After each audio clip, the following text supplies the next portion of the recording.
Урматтуу төрага, урматтуу депутаттар, мен 3-4 маселе боюнча кайрылайын деп чыктым. Биринчиден, министрлер кабинетинин мүчөлөрүн колдоп, бекитип бергениңиздер үчүн сиздерге терең ыраазычылык билдирем. Экинчиден, жакында жогорку кеңеште бир окуя болду. Аны баарыңыздар жакшы билесиздер. Айрым депутаттар бөлүп жарууга аракет кылышты, тиги тарап, бу тарап деп. Бирок убагында токтотуп калдык. Урматтуу депутаттар, элдин элегинен өтүп, шайланып келген эл өкүлдөрү сиздер үчүн толтурсаңыздар, анан карапайым эл каяка барат деген ой келди да мага. Ошондуктан мындан ары андай терс иштерди жасабайлы, мындай бөлүнүп жарылуу мамлекеттүүлүккө коркунуч жаратат. Мен ушундай болуп, илгертен бери келе жаткан бөлүнүүнү акыры жок кылам деп өзүмө сөз бергем. 5 жылдын ичинде байкасаңыздар керек, кадимкидей бөлүнүп жарылуу деген жок болуп калган, андай сөздү унутканбыз. Мисалы, акимдерди, сотторду, жана башка мамлекеттик кызматкерлердин бардыгын ротация кылганбыз. Жыйынтыгын жакшы берип атат. Бүгүнкү күндө башында эле жыйынтыгы жакшы башталган, азыр дагы өзүнүн жемишин берип атат. Эми Кудай буйрса алдыда келе жаткан убакта эмдиги жылы студенттерди дагы ротация кылабыз. Мисалы, жалпы 10 000 бюджеттик орун берет экенбиз. Ошонун 5 000 түндүккө, 5 000 түштүккө беребиз дагы. Студенттерди толук ротация кылабыз. Түндүктүк студенттер түштүктөн барып окуйт, түштүктүктөр түндүктөн келип окуйт. Мен былтыр март айында тапшырма бердим элем, ушу быйыл 26-жылдын сентябрында ишке кирип кетсин бул деп. Бирок тилекке каршы биринчиден акча каражат кичине таршыштык болуп, анткени Шанхай кызматташтык уюму бизде өтөт, көчмөндөр оюну өтөт, официалдуу визиттер менен же болбосо мамлекеттик сапарлар менен дагы келчү президенттер көп, ошондуктан бир жылга, кийинки жылга калтырылды. Жакын арада акча бөлүнүп берилет дагы.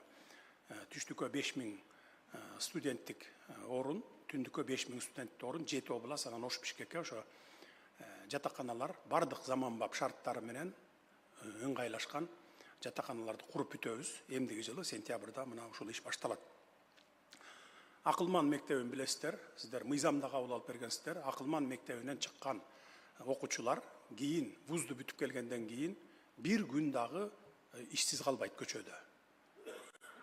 Орун жок болсо эскилерди бошотуп, пенсияга кетсүн, пенсияга айдап, начар кызматкерлерди бошотуп туруп, ошолордун ордуна буларды алабыз. Анткени эмне үчүн дегенде, биз азыр мамлекеттен миллиардтарды чыгым кылып, аларды азыр окутуп атабыз. Бул келечек үчүн окутуп атабыз да, биз бул келечектин эң жогорку квалификациялуу кадрлары болот деп окутуп атабыз. Анан кийин мыйзам кабыл алып, аларды мына сиздер былтыр кабыл алып бергенсиздер. Аларды бекитип койбосок, анда баякы эле азыркы эле вуздарды бүтүп келип аткан балдар сыяктуу көчөдө калып калышат. Ошон үчүн биз мыйзам менен бекитип койгонбуз. Келечекте Кудай буйрса ушул иштер бүткөндөн кийин бул кадр, каяктык кадр деген баякындай оору жок болот. Бул кадр билимдүү, илимдүү, тажрыйбалуу менеджер деген принциптер менен кызматка алына башташат. Мурда бул маселени эч ким деле ойлонбоптур. Мындай иштер жүргөн деле эмес, билесиздер, 30 жылдан бери биз түндүк түштүк болуп бөлүнүп келгенбиз. Эми Кудай буйрса дагы бир алдыда келе жаткан бир 10-15 жылда, 20 жылда уже бул маселе жоголот деп ойлойм. Анткени студенттер ротация болгондо түгөй табат дегендей, дос табат, балким жагып калса Ош, Баткен, Жалал Абадта калып иштеп калат. Бияка келгендер деле ошондой болот, биякта иштеп калат дегендей. Ошон үчүн ошентип отуруп барып анан кийин бул кадр маселесин бир топ жылда чечебиз. Бул бир эле жылда, эки эле жылда чечиле койчу маселе эмес. Муну жакшы бардыгыңыздар жакшы түшүнөсүздөр. Бир эле мисал, кечегини министрди, өзгөчө кырдаалдар министрлигине кандидаттарды издеп, 10 кандидатты сунуштасам, 10-нун 9-у коррупционер деген жыйынтык менен чыгарылды мына. Аны сунуштасаң деле, ой, ал бул ишке аралашкан, анын иши тигил ишке аралашкан, бул тигиндей, бул схемщик, андай мындай деп. Айттым, айт эле таза министр болчу кадр калдыбы Кыргызстанда, барбы деп. Ошон үчүн мына ушундай иштер болот. Биз силер дагы, мен дагы элге убада берип келгенбиз, шайланып келгенбиз. Таза иштейбиз, мамлекет үчүн иштейбиз, келечекти түзүп кетебиз, коррупцияны жок кылабыз дегенбиз. Ошон үчүн ошол берген антыбызды, ошол убадаларыбызды аткарышыбыз керек. Келечекте биздин жасай турган иштерибиз дагы арбын. өзүңүздөр билесиздер, Кудай буйрса жакынкы бир 10-15 жылда 30 өнүккөн өлкөнүн катарына киребиз деп турабыз, экономикасынын кирешеси боюнча. Ошондуктан аны дагы ишке ашырышыбыз керек. Дүйнө тынч эмес, муну да көрүп турасыңар. Ошондуктан ынтымакта эл үчүн, мамлекет үчүн гана иштеп беришибиз керек. Жеке кызыкчылык үчүн эмес. Кийинки маселе цифровизация маселеси. Урматтуу депутаттар, цифровизацияга электрондук парламентке өтпөсөк, кагаз жана башка орг техникалар үчүн аябагандай көп каражаттар сарпталып жатат. Мисалы, 2026 жылы жогорку кеңешке эле 9 тонна кагаз алып турбуз. 21 жылы 9 тонна, 22 жылы 13 тонна, 23 жылы 9 тонна, 2024 жылы 18 тонна, 25 жылы 10 тонна. Жалпылап айтканда 5 жылда 65 тонна кагазды кетириптирбиз. Бул бир гана кагаз үчүн, A4 форматындагы кагаз үчүн. Башка дагы чыгымдар бар. Биз кагаздарды чет өлкөдөн алып келебиз, импорт кылып алып келебиз. Ошондуктан биз импорттон кетишибиз керек. Биз бул эле тармакта эмес, бардык тармактарда импорттон кетүү боюнча 5 жылдан бери үзүрүлүү, тынымсыз эмгек кылып келатабыз, үзүрүн берип атат. Мисалы, мына күнүмдүк керектелүүчү тамак ашты камсыз кылууда 9 тамак аштын түрүнөн 6 тамак аштын түрүн биз өзүбүз камсыздай баштадык. Мурда экспорттоп келчүбүз. Мисалы, мына сүт, картошка, жашылчалар, эт, жумуртка, кант өзүбүз камсыз кыла баштадык. Un, мөмө жемиш, өсүмдүк майын дагы деле импорттоп келебиз. Эми мөмө жемиш менен өсүмдүктү аракет кылып атабыз, жакын арада буга да жетебиз. Кудай буйрса өзүбүз камсыз кылабыз. Эми un менен камсыз кылыш өзүбүздү кыйын, анткени биздин өлкөдө билесиздер, тоолуу өлкөбүз, 94% жерибизди тоо ээлейт, 6% гана болгону түз жер. Ити ошол түз жерлердин ичинде дагы шаарлар, райондор, айылдар турат, жайгашкан.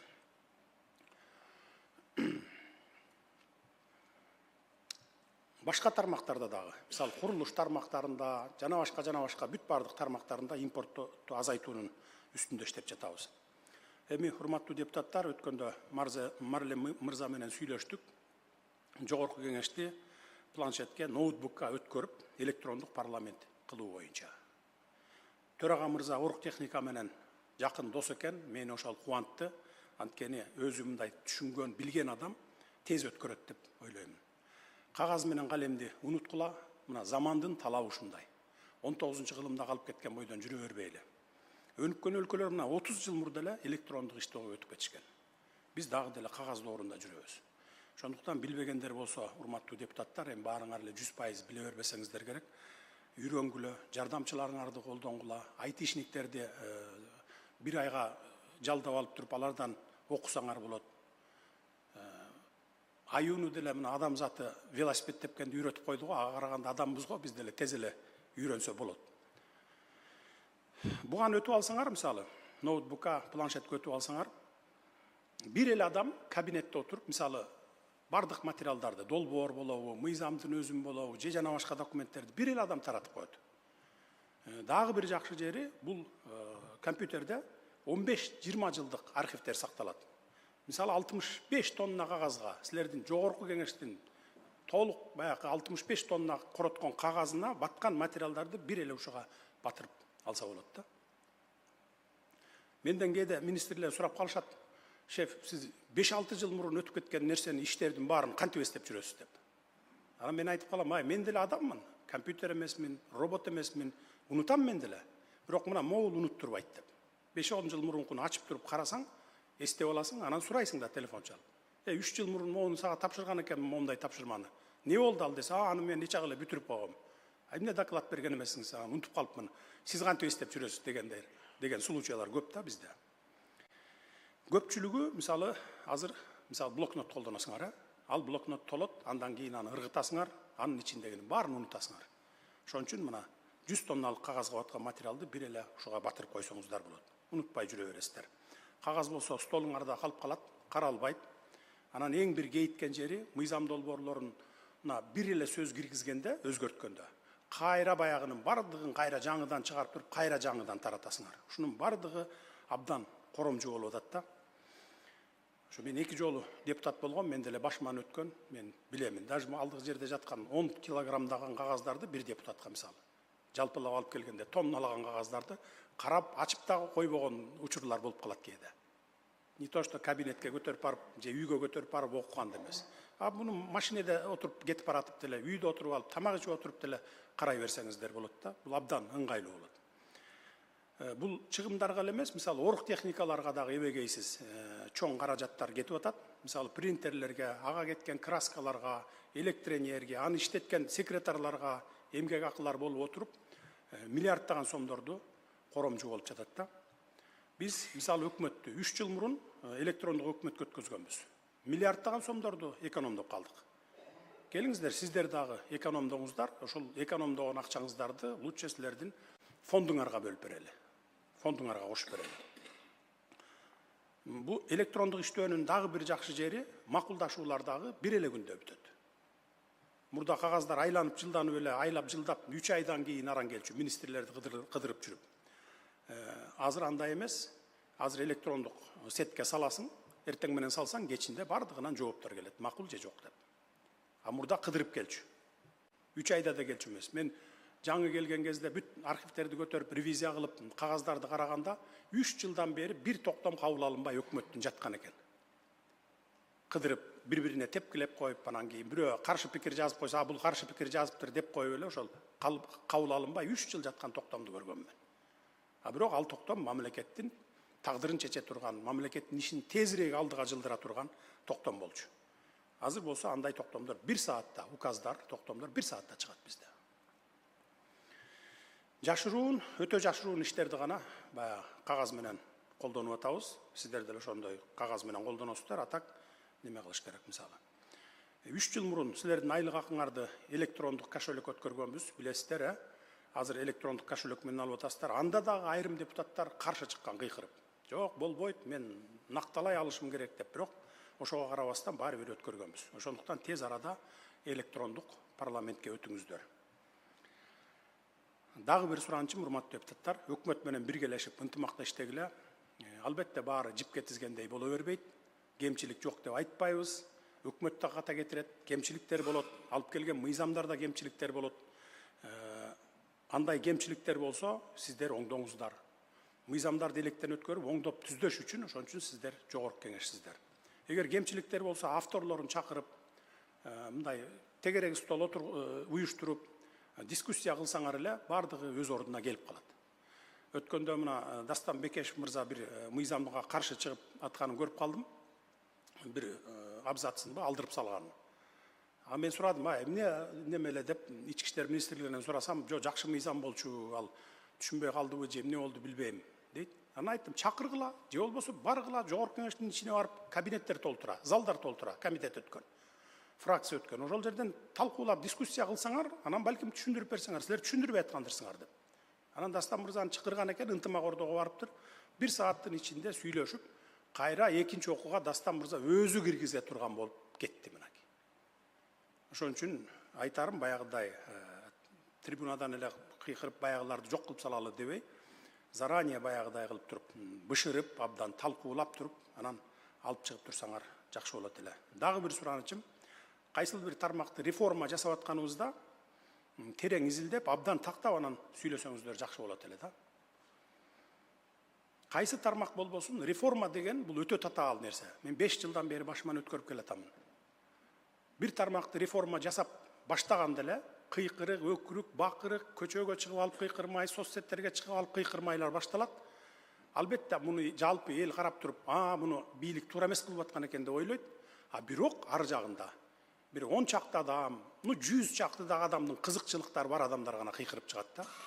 Ал иш реформа жасалып аткан иш. Бул түбөлүктүүлүккө, мамлекеттүүлүккө, келечек муунга, концерт концов азыркы эле жашап аткан жашообуз үчүн керектүү мыйзам. Тиги каршы чыккандар баягы жерге уюп отуруп алгандар да, коррупциянын сазына батып, бекем отуруп, фундаментин бекемдеп алгандар. Мындай эми көп эле окуялар болуп атат. Өткөндө жана унааны реформа кылып атканда айдоочулук күбөлүк боюнча дагы ошондой болду, бирок мына азыр бир эмеге түшүп, калыпка түшүп, жакшынакай иштей баштады азыр. Эми сөзүмдүн акырында, урматтуу депутаттар, ушу коррупция маселесине токтолуп кетким келип турат. Коррупцияга жол жок. Биз башынан эле коррупция менен уюшкан кылмыштуулукка өчпүз. Аны баарыңыздар жакшы билесиздер. эч кимди аябайбыз. Бир тууганым болсо дагы аябаймын. Бирок менин бир туугандарым бала чака мамлекеттик кызматтарда иштебейт, мамлекеттик мекемелер менен иш алып барбайт. Ошол үчүн менин санаам тынч. Адам өлтүргөн кылмышкерден коррупционер коркунучтуу. Анткени кылмышкер бир адамды өлтүрсө, коррупционер бүтүндөй мамлекетти талкалайт. Мамлекетти өлтүрөт да. Ошондуктан коррупция менен күрөшүүдө барыңыздар, жардам бериңиздер. Бийликтегилер тараптан уурулуктар болсо, коррупция болсо, көрүп билип турсаңар, трибунадан ачык айтып чыгып туруңуздар. Бул силердин мага көрсөткөн жардамыңар гана болот. Эч кимисинен коркпоңуздар. Мен силерге гана болушам, силер тарапта болом, коргойм.